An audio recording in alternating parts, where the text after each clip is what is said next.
صدق الله العلي العظيم وبلغنا رسوله النبي الكريم ونحن على ذلك لمن الشاهدين والشاكرين والحمد لله رب العالمين. محترم سامعین کرام، گزشتہ جمعے میں اگست کے مہینے کے تعلق سے ان مسلمانوں کا ذکر ہوا جنہوں نے ہندوستان کو آزاد کرانے کے لیے بڑی بڑی قربانیاں دی، حتیٰ کہ اپنے جان کی قربانیاں دی. خاندانوں کے خاندان ذبح کر دیے گئے اس ملک کو آزاد کرانے کے لیے. ان کی قربانی کا نتیجہ یہ ہے کہ آج ملک آزاد ہے اور آج لوگ آزادی کی سانسیں لے رہے ہیں. بہرحال آج کی اس جمعے میں شاعر اسلام کا ذکر ہوگا. شاعر اسلام یعنی وہ چیزیں جو اسلام کی علامت سمجھی جاتی ہیں، ان کی حرمت اور ان کے احترام، ان کے ادب، ان کے عزت کا ذکر ہوگا. جیسے مثال کے طور پر کعبہ ہے، خانہ کعبہ ہے، مدینہ ہے.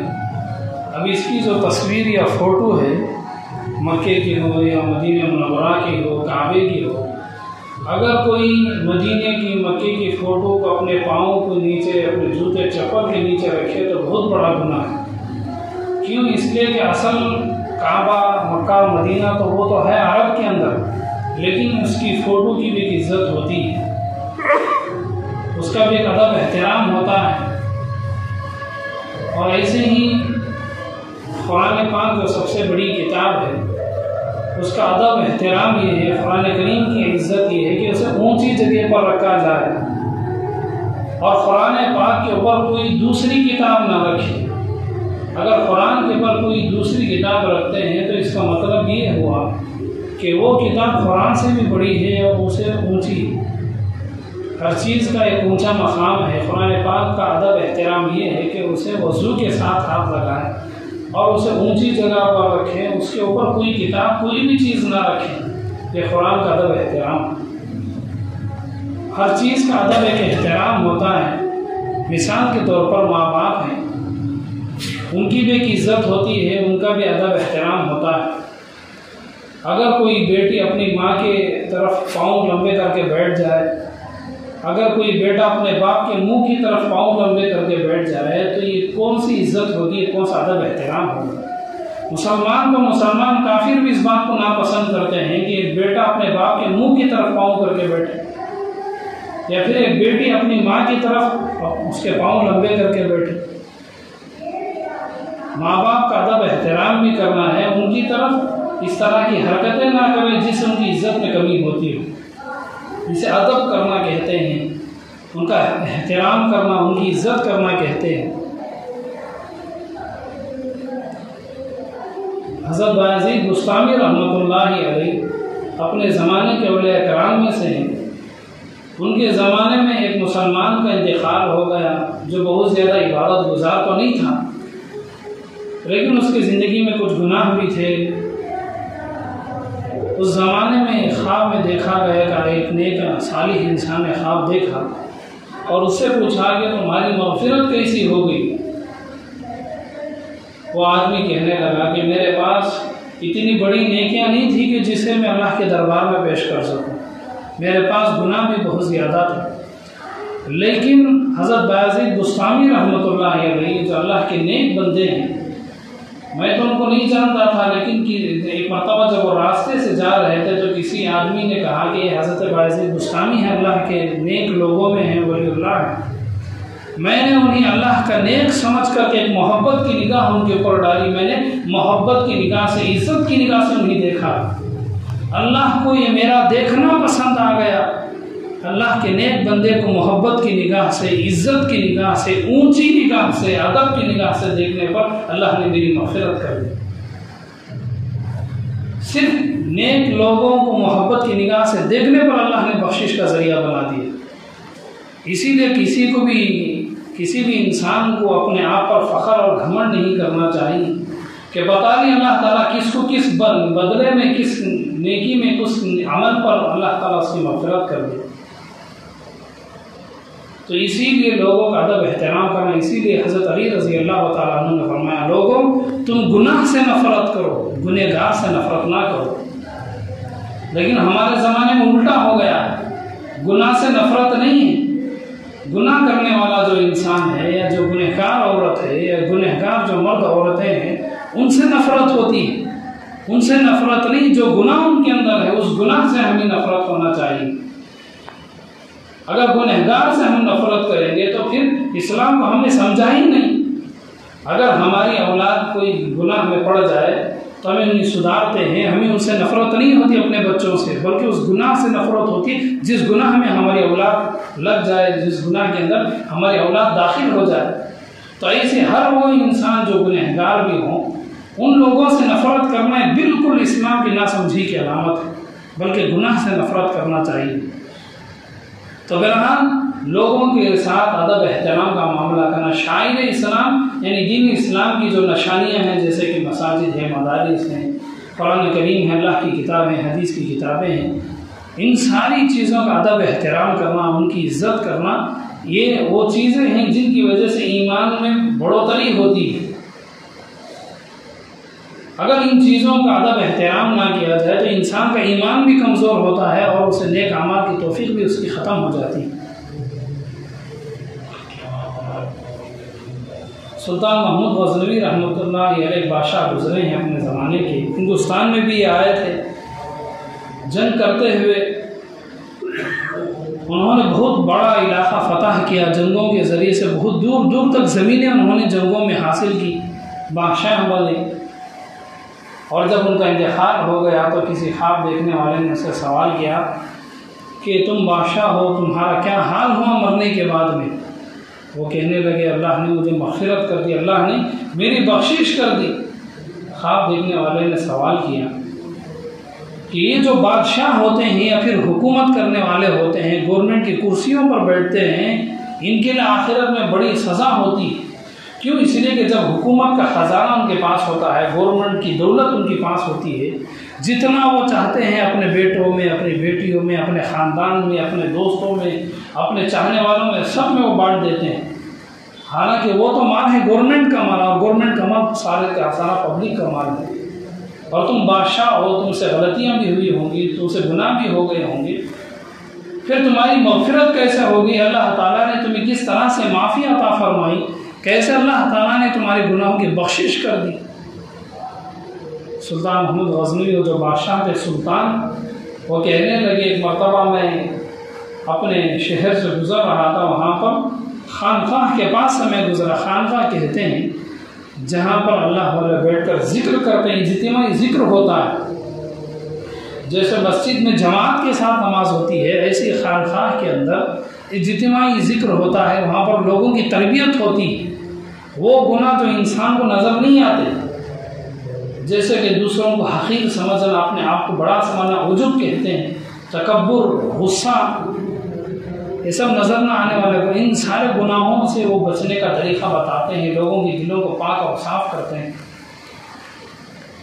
سلطان محمود غزنوی فرماتے ہیں کہ میں خانقاہ کے پاس سے جب گزر رہا تھا، خانقاہ میں لوگ جھاڑو لگا رہے تھے، خانقاہ کی حاشیوں کو وہ زور زور سے جھٹک رہے تھے، جس کی وجہ سے خانقاہ کے دروازوں سے، ان کی کھڑکیوں کے باہر دھول باہر آ رہی تھی، اور جب وہ دھول میرے اوپر آ گئی، میرے کپڑوں پر آ گئی، میرے آنکھوں کے سامنے آ گئی، تو میں نے اپنے ان دونوں ہاتھوں سے اس دھول کو اٹھا کر کے اپنے چہرے پر مل لیا، اور یہ خیال کیا کہ یہ خانقاہ ہے، یہاں پر اللہ کا ذکر ہوتا ہے، یہاں پر لوگ جماعت کی شکل میں بیٹھ کر اللہ کو یاد کرتے ہیں۔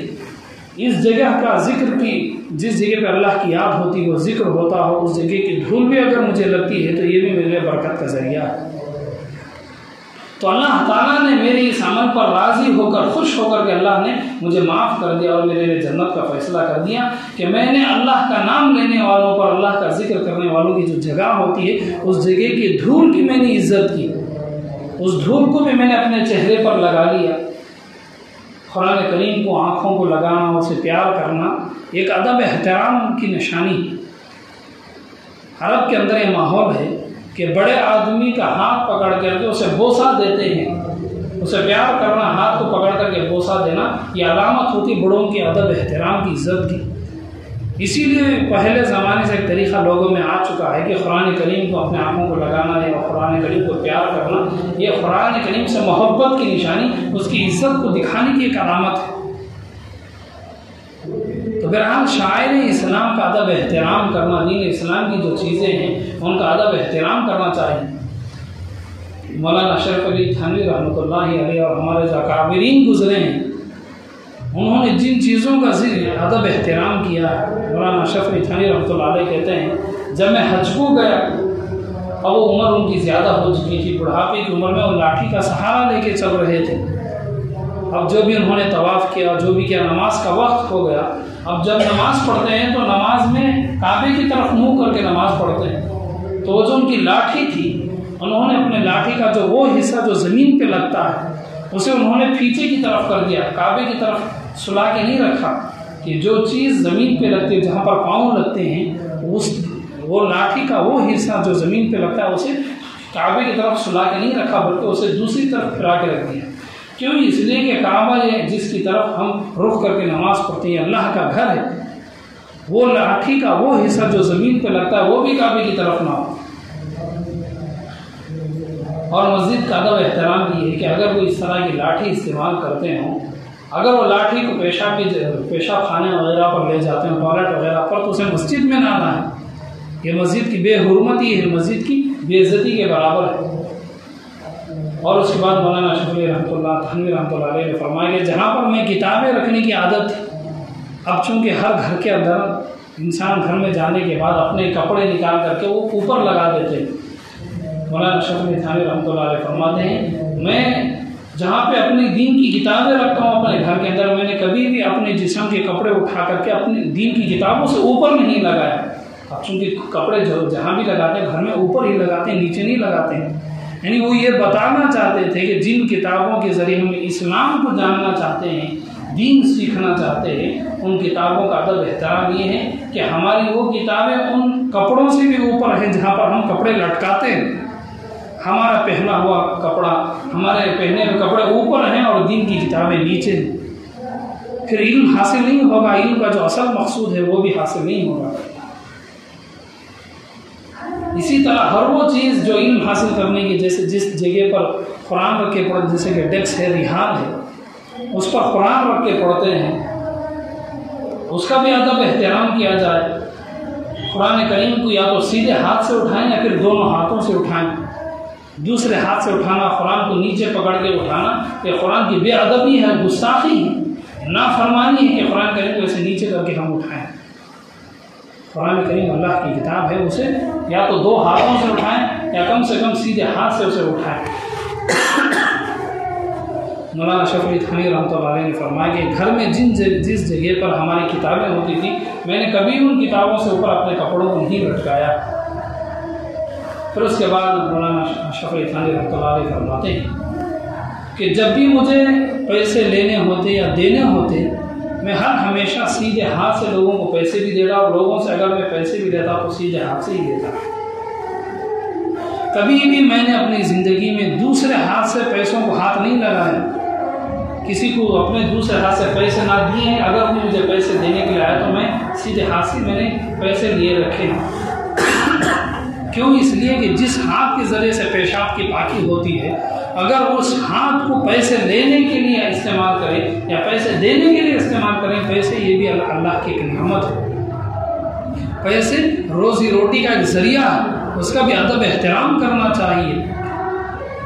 اسی لیے حدیث پاک میں اللہ کے نبی علیہ الصلوۃ والتسلیم ارشاد فرمایا کہ جب ہم کھانے کے لیے بیٹھے، کھاتے ہوئے ہمارا لقمہ گر جائے، اس لقمے کو اٹھا کر کھانا بھی یہ ادب احترام ہے۔ تو سیدھے ہاتھ سے پیسے دینا، سیدھے ہاتھ سے پیسے دینا چاہیے، دوسرے ہاتھ سے بالکل نہیں۔ ہاں، اگر آپ کھانا کھا رہے ہیں، آپ کی انگلیوں میں کھانا لگا ہوا ہے، اس وقت مجبوری کے وقت میں آپ دوسرے ہاتھ سے پیسے لے سکتے ہیں۔ ایسی کوئی مجبوری ہو جس میں ہاتھ بھیگا ہوا ہے، یہ آپ کا ہاتھ میلا ہے سیدھا، تو اس وقت دوسرے ہاتھ سے پیسے وغیرہ لے سکتے ہیں۔ تو تو یہ ہر چیز کا ایک ادب احترام ہوتا ہے، اللہ کی نعمتوں کا ادب احترام کرنا، اللہ کی نعمتوں کی عزت کرنا، اس سے اللہ تعالیٰ راضی ہوتے ہیں۔ اللہ تعالیٰ یہ دیکھتے ہیں کہ کون سا بندہ میرے نعمتوں کا، میری چیزوں کا ادب کر رہا ہے، احترام، ان کی عزت کر رہا ہے۔ اللہ کے نبی علیہ الصلوۃ والتسلیم جب اپنی مجلس میں کوئی چیز لوگوں میں کھانے کے لیے بانٹتے، پینے کے لیے بانٹتے، تو سیدھی طرف سے بانٹتے، یا پھر ان سب لوگوں میں جو سب سے بڑی عمر کے جو آدمی ہیں، بڑی عمر کے جو بزرگ ہوتے ہیں، ان کے ذریعے سے اس چیز کو بانٹتے ہیں۔ اگر ہم کوئی چیز بانٹتے بھی تو سیدھے ہاتھ کی طرف سے بانٹنا شروع کریں، ایسا نہیں کہ بائیں جانب سے بانٹنا شروع کریں، لیفٹ سائڈ سے بانٹنا شروع کر دیں۔ تو اللہ کے نبی علیہ السلام و تسلیم نے بتایا کہ ہر اچھا کام سیدھے ہاتھ سے کرنا چاہیے، سیدھی طرف سے کرنا چاہیے، اور وضو میں ناک صاف کرنے کے لیے دوسرے ہاتھ کی چھوٹی انگلی استعمال کرنا چاہیے کہ ناک کے اندر انگلی ڈال کر کے ناک کو صاف کریں، ناک کو چھینکیں۔ ایسا نہیں کہ سیدھے ہاتھ سے ہی ناک صاف کر رہے، سیدھے ہاتھ کی انگلی ڈال کے ناک پہ صاف کریں۔ سیدھے ہاتھ کی جو انگلی ہے شہادت کی انگلی ہے، یا تحیات میں جب بیٹھتے ہیں اشہد اللہ پر انگلی اٹھا کے دکھاتے کہ اللہ ایک ہے۔ زبان سے اشہد اللہ کا معنی ہے اللہ ایک ہے، اور انگلی سے بھی اشارہ ہوتا ہے کہ اللہ تعالیٰ ایک ہے۔ اگر اس انگلی کو اٹھا کر کوئی ناک میں انگلی کرنا شروع کر دے تو یہ ادب کے خلاف ہے، یہ اس کلمے کی بے عزتی ہے۔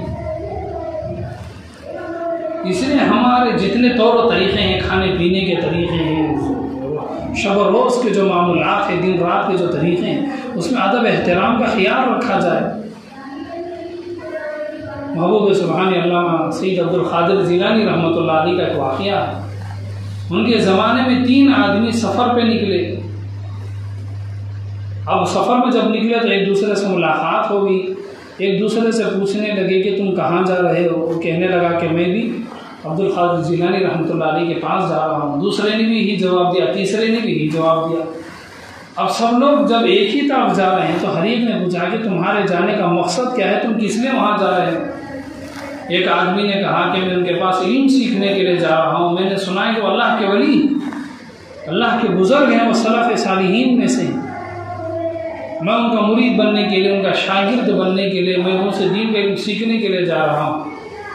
اور جو دوسرا آدمی تھا اس نے کہا کہ میں جو پریشانیاں میری زندگی میں زیادہ ہوگی، میں ان سے دعا کراؤں گا، میری زندگی کی پریشانیاں ختم ہو جائیں گی، میری تکلیفیں ختم ہو جائیں گی، میری زندگی میں خوشیاں آ جائیں گی، میرا غم ختم ہو جائے گا۔ اور پھر اس کے بعد جو تیسرا آدمی تھا وہ کہنے لگا میں اس لیے ان کے پاس جا رہا ہوں، لوگ کہتے ہیں کہ وہ اللہ کے نیک بندے ہیں، ولی ہیں، میں انہیں آزمانے کے لیے جا رہا ہوں، میں انہیں چیک کرنے کے لیے جا رہا ہوں، ان کی چیکنگ کرنے کے لیے جا رہا ہوں کہ کیا وہ اللہ کے ولی ہیں یا نہیں۔ کچھ لوگ حد سے باہر ہو جاتے ہیں، انسان خود سدھرے، اپنے گھر والوں کو سدھارے، دوسروں کو چیک کرنے کی ضرورت کو کھجلی شروع ہو جاتی ہے۔ کچھ نالائق قسم کے جو انسان ہوتے ہیں وہ دوسروں کے ادب احترام میں گستاخی کرتے ہیں۔ جو تیسرا آدمی تھا وہ کہنے لگا میں نے سنا کہ وہ اللہ کے ولی، میں چیک کرنے کے لیے جاتا ہوں، دیکھتا ہوں کہ کیا وہ اللہ کے ولی ہیں یا نہیں۔ اب وہ چلے گئے، سفر کرتے ہوئے پہنچ گئے۔ وہ جو آدمی تھا جو اسے دین کا علم سیکھنا چاہتا تھا، شاگرد بننا چاہتا تھا، ان کا مرید بننا چاہتا تھا، اس نے دین کا علم حاصل کیا اور اس کے بعد اس کی زندگی بہت اچھی ہو گئی۔ اور دوسرا آدمی وہ جو اپنی پریشانیاں دور کرانے کے لیے، اپنی مصیبتیں دور کرانے کے لیے محبوب سبحان علامہ سید عبد القادر جیلانی رحمۃ اللہ علیہ سے ملاقات کے لیے وہ گیا تھا۔ انہوں نے اس سے پوچھا کہ تم کیوں آئے ہو؟ وہ کہنے لگا کہ میں آپ سے دعا کرانے کے لیے آیا ہوں کہ میری زندگی میں بہت ساری مصیبتیں ہیں، دکھ ہیں، تکلیف ہیں، پریشانیاں ہیں، آپ دعا کریں کہ اللہ تعالیٰ میری پریشانیوں کو ختم کر دے۔ انہوں نے دعا کی اور کچھ دنوں بعد اس کی ساری پریشانیاں اللہ کی طرف سے ختم ہو گئی۔ وہ جو تیسرا آدمی تھا ان سے عبد القادر جیلانی رحمۃ اللہ علیہ نے سوال کیا تم کیوں آئے ہو؟ وہ کہنے لگا کہ میں نے سنا ہے لوگ کہتے ہیں کہ آپ اللہ کے ولی ہیں، میں آپ کو چیک کرنے کے لیے آیا ہوں۔ عربی میں استخفاف کہتے ہیں دوسرے کو ہلکا سمجھنا، حقیر سمجھنا، کم سمجھنا۔ اب اس نے اللہ کے ولی کو ہلکا سمجھا، کمزور سمجھا، حقیر سمجھا۔ وہ کہنے لگا کہ میں تمہیں چیک کرنے کے لیے آیا ہوں کہ تم اللہ کے ولی ہو یا نہ، تم نیک ہو یا نہ۔ کسی کو کوئی حق نہیں ہے کہ کسی دوسرے کو چیک کرے کہ وہ کیا ہے، کس طرح سے۔ یہ جواب سننے کے بعد شیخ عبد القادر جیلانی رحمۃ اللہ علیہ بالکل خاموش ہو گئے۔ اب وقت گزرتا گیا، اور جو تیسرا آدمی تھا جس نے اللہ کے ولی کے ساتھ گستاخی کی تھی، وہ یہ کہا تھا کہ میں تمہیں چیک کرنے کے لیے آیا ہوں کہ تم اللہ کے نیک بندے ہو یا نہیں ہو۔ کچھ دنوں بعد وہ کافر ہوا اور کافر کی حالت میں اس کی موت آ گئی۔ جو دین ان کے اسلام کے ذریعے جو مستقل کام کرنے والے ہوتے ہیں، اولیاء کرام ہیں، محدثین ہیں، مفسرین، آخری درجے میں آ کر کے جو حافظ بھی ہوتے ہیں، ان کی بھی ایک ادب و احترام ہوتا ہے۔ کچھ لوگ حافظوں کو، عالموں کو بڑی حقارت کے ساتھ بات کرتے ہیں۔ اگر ان کی غلطی ہے تو غلطی جتنی ہو اتنی بات کی جائے، ان کی غلطیوں پر انگلی اٹھائی جائے، ایسا نہیں کہ ان کو بہت ہی گرا کر کے بات کی جائے، ارے ترے سے بات کی جائے، انہیں سے بات، ہمارا جو ماحول انہیں سے بات کرنا۔ ارے غلطی ہے، حافظ ہو یا عالم ہو، غلطی تو غلطی ہوتی ہے، جہاں پر غلطی اس غلطی کے بارے میں سوال کیا جائے، ایسا نہیں کہ حقیر بنانا، ذلیل کرنا۔ اب اس کی سزا اللہ کی طرف سے ملتی ہے۔ تو بہرحال شیخ عبد القادر جیلانی رحمۃ اللہ علیہ کے ساتھ جس نے یہ استخفاف کیا تھا، یعنی انہیں ہلکا سمجھا تھا، ان کے بارے میں اس طرح کی باتیں کی تھی، اللہ تعالیٰ نے اس کی زندگی سے اسلام کو کھینچ لیا اور وہ کو کافر بنا، اور کافر کی حالت میں اس کی موت ہو گئی۔ تو بہرحال قرآن کریم کا ادب احترام کرنا، بڑے عمر کے لوگوں کا ادب احترام کرنا، دین اسلام کے لیے جو مستقل طور پر لگے ہوئے ہیں، کسی نہ کسی درجے میں ان کا ادب احترام بھی لازم ہے۔ اسی لیے صحابہ کرام کا معمول تھا کہ جب لوگ ان کا ادب احترام کرتے تو کہتے اگر میری کہیں پر غلطی ہے تو تم مجھے بتا دینا۔ بتانا الگ ہے لیکن انہیں ذلیل کرنا الگ ہے۔ تو بہرحال دین آج کے جمعے کا خلاصہ ہے کہ شاعر اسلام کی ادب و احترام کیا جائے، اس کی عزت کی جائے، ان کا احترام کیا جائے۔ حضرت بشر حافظ رحمۃ اللہ علیہ بعد میں چل کر وہ اللہ کے نیک بندے گزرے ہیں، اللہ کے ولی بندے۔ شروع زمانے میں وہ گورنمنٹ کے پولیس مین تھے، پولیس آفیسر تھے، دن رات شراب کے نشے میں وہ رہے۔ کیا دن شروع ہوتی سب سے پہلا کام تھا شراب پی لینا، اور جیسی رات کا اندھیرا شروع پھر شراب پی لینا، اور شراب کے نشے میں وہ جو پولیس آفیسر تھے اپنی ڈیوٹی نوکری وغیرہ کرتے رہنا۔ اب شراب کے نشے میں ایک مرتبہ وہ جا رہے تھے، راستے سے انہوں نے دیکھا کہ ایک جگہ پر پیپر پڑا ہوا ہے۔ جب انہوں نے اسے دیکھا تو اس میں اللہ کا نام لکھا ہوا تھا۔ شراب کے نشے میں تھے لیکن انہوں نے سوچا کہ اللہ کا نام ہے، زمین پہ گرا ہوا، کسی نے زمین پہ اسے پھینک دیا۔ اللہ کے نام کو اٹھا کر کے انہوں نے اپنے گھر لے جا کر کے عطر لگا کے، خوشبو لگا کے اونچی جگہ پہ رکھ دیا۔ صرف اس اللہ کے نام کی عزت کرنے کی وجہ سے اللہ تعالیٰ نے اس ایک ہی رات میں اللہ کی طرف سے انہیں ہدایت مل گئی۔ جیسی رات ختم ہوئی ان کی پرانی زندگی بھی ختم ہو گئی، شراب اور حرام کاری کی زندگی ختم ہو گئی۔ جیسی دن پیدا ہوا ان کے دل میں اللہ کی طرف سے ایک نور آ گیا، وہ سوچنے لگی کہ میں اپنی زندگی میں گناہوں کی زندگی گزاروں۔ اس کے بعد انہوں نے شراب کباب جتنا بھی تھا حرام طریقے سب چھوڑ کر کے وہ نیک راستے پر چلے، آگے چل کر کے وہ اللہ کے ولی بن گئے۔ اللہ کے نام کی ادب احترام کرنے پر اللہ تعالیٰ نے انہیں گنہگار سے نکال کر کے، گناہوں کی زندگی سے نکال کر کے اپنا نیک بندہ بنا لیا۔ اولیاء کرام میں جہاں پر نام دیا جاتا ہے انہیں بشر حافظ رحمۃ اللہ علیہ کا نام ہے۔ تو اس واقعے کو ذکر کرنے کا مقصد یہ ہے کہ جہاں پر بھی اللہ کا نام ہوتا ہے ان چیزوں کا ادب احترام کرنا چاہیے۔ مثال کے طور پر ہمارے زمانے میں جو کیلنڈر ہوتے ہیں، مدرسے والے آتے ہیں مسجدوں میں کیلنڈر بھیجتے ہیں، آپ جہاں کہیں بھی جاتے ہیں اردو کیلنڈر لے آتے ہیں۔ سال پورا ہونے کے بعد میں اردو کیلنڈر ہو، بہت سارے لوگ اپنے گھروں میں دکانوں میں توغرا لگاتے ہیں، کلمے کا توغرا، قل ہو اللہ کی سورہ کا توغرا، قرآن کی آیتوں کا توغرا لگاتے ہیں۔ جب وہ وقت ہو جائے، وہ توغرا ٹوٹ جائے یا کیلنڈر سال ہونے کے بعد ادھر ادھر اٹھا کر کے پھینک دیتے ہیں۔ جبکہ اردو کیلنڈروں کے اندر اللہ کا نام ہوتا ہے، اس پر کلمہ ہوتا ہے، اس میں بہت ساری قرآن کی آیتیں ہوتی ہیں، اس میں حدیث، بہت ساری حدیثیں ہوتی ہیں۔ جب سال ہو جائے تو جن کیلنڈروں میں جو کیلنڈر اردو ہوتے ہیں اس میں جو اللہ کا نام ہے اسے کسی سوکھے کنویں کے اندر، روڑی کے اندر ڈال دینا چاہیے۔ ایسا نہیں کہ جہاں کہیں پھینک دے، ایسے اردو پیپر جو ہوتا ہے اسے بھی یہاں وہاں پھینک دینا بے ادبی ہے۔ اردو اخبار جو اردو نیوز پیپر جو ہوتا ہے اس میں بہت ساری جگہوں میں اللہ کا نام ہوتا ہے، اس میں قرآن کی آیتیں ہوتی ہیں۔ تو ہر وہ چیز جہاں پر اللہ کا نام ہو، جہاں پر حدیثیں ہوں، جہاں پر اللہ کا دین کا نام ہو، ان چیزوں کا ادب احترام کرنا چاہیے۔ جب ضرورت پوری ہو گئی تو انہیں سوکھے کنویں میں ڈالنا چاہیے۔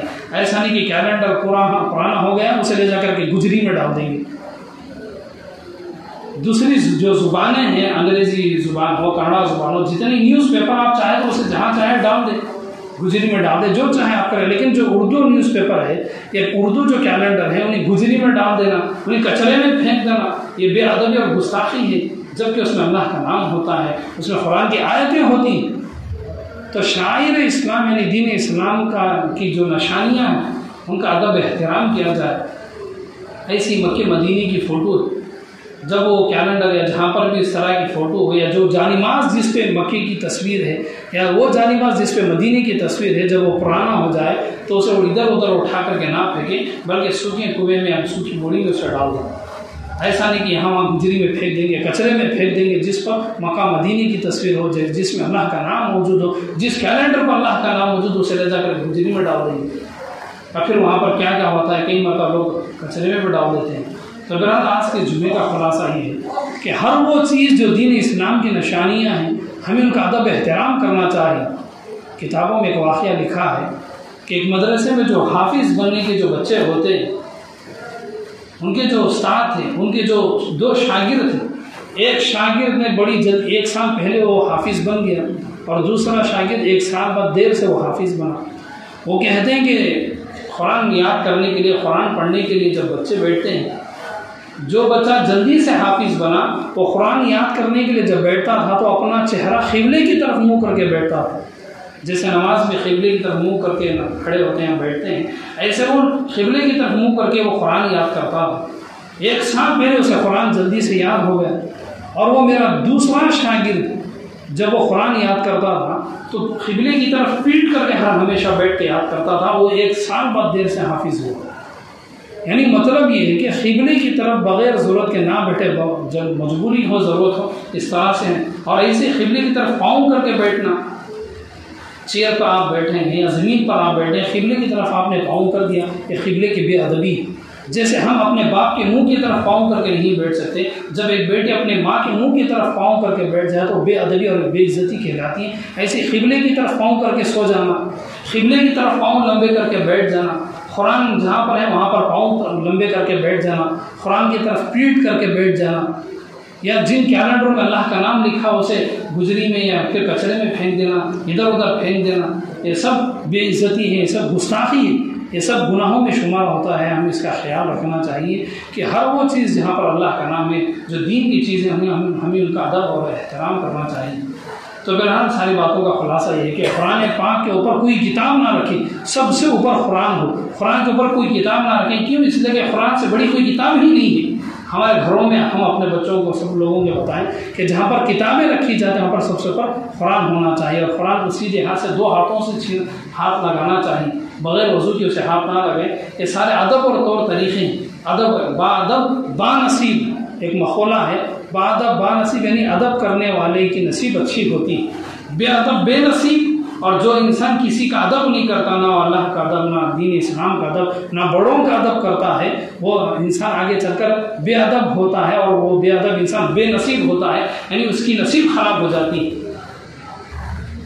مولانا انعام الحسن حضرت جی رحمۃ اللہ علیہ جو تبلیغی جماعت کے بڑے امیر گزرے ہیں، ان سے لوگوں نے ایک سوال کیا کہ ایک آدمی 40 دن جماعت میں جا کر آنے کے بعد وہ تو جماعت میں تہجد بھی، شراب بھی، بیچ رات میں اٹھ کر کے نماز پڑھنے والا، جماعت سے آنے کے بعد وہ تو فرض نمازیں بھی چھوڑنے لگا، اسے کیا ہو گیا، اس کی زندگی کیوں خراب ہو گئی؟ وہ کہنے لگے جو انسان مسجد کا ادب نہ کرے، مسجد کا احترام نہ کرے، اس انسان کو بعد میں چل کر کے وہ نمازوں سے بھی دور ہو جائے گا۔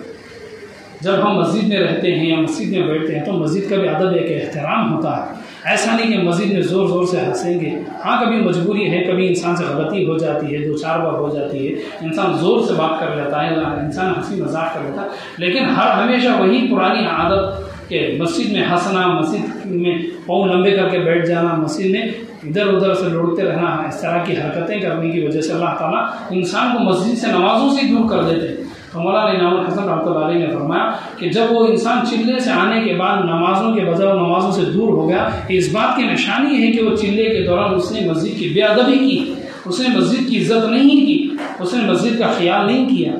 تو بہرحال مسجد کا بھی ایک ادب احترام ہوتا ہے، ہر چیز کا ادب احترام ہوتا ہے، ماں باپ کی بھی ایک عزت ہوتی ہے، بڑی عمر کے لوگوں کی بھی ایک عزت ہوتی ہے، قرآن کریم کی بھی عزت ہوتی ہے، جہاں پر اللہ کا نام ہے اس کا بھی ادب احترام ہوتا ہے۔ گھر میں جس جگہ پر اللہ کا نام لگاؤ، جس گھر میں جس جگہ پر کیلنڈر ہے، اردو کیلنڈر عربی کیلنڈر ہو، یا جس جگہ میں توغرا ہے جہاں پر کلمہ ہے، جہاں پر اللہ کا نام ہے، وہاں پر اگر کوئی پاؤں لمبے کر کے بیٹھ جائے تو یہ بے ادبی اور گستاخی ہے کہ اللہ کے نام کی طرف اس اردو کیلنڈر میں جہاں پر کلمہ ہے، قرآن کے آتے ہیں، وہاں پر پاؤں لمبا کر کے آدمی سو جائے۔ تو یہ غلطیاں بہت بڑی غلطیاں ہیں جو دیکھنے میں معلوم نہیں ہوتی۔ ان غلطیوں کی وجہ سے آگے چل کر کے انسان دین سے، نیک کاموں سے محروم ہو جاتا ہے۔ تو بہرحال ہمیں ادب کرنا چاہیے، دین اسلام کی، قرآن کی اور کلیمے کی، حدیث کی، بہت ساری چیزوں کا ہمیں ادب کرنا چاہیے، ان کی عزت کرنا چاہیے۔ اللہ تعالیٰ سے دعا، اللہ تعالیٰ تمام کو ادب کرنے کی توفیق عطا فرمائے۔ آمین۔ وآخر دعوانا الحمد للہ۔